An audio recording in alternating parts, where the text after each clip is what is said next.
बैठो। अस्सलाम वालेकुम। क्या हाल है बच्चों? क्या पढ़ रहे हो? Geography, English geography. अच्छा, ये दोनों की इकट्ठी किताब है। मैडम ये कंबाइन है, गवर्नमेंट की तरफ से मिलती है। तो क्या पढ़ रहे हो? कंजक्शन। अच्छा,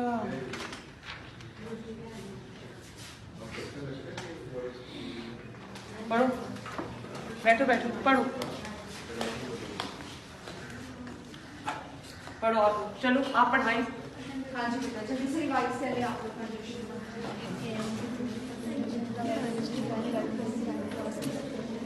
पास आ जाओ, बैग को वहां रखो या बैठो।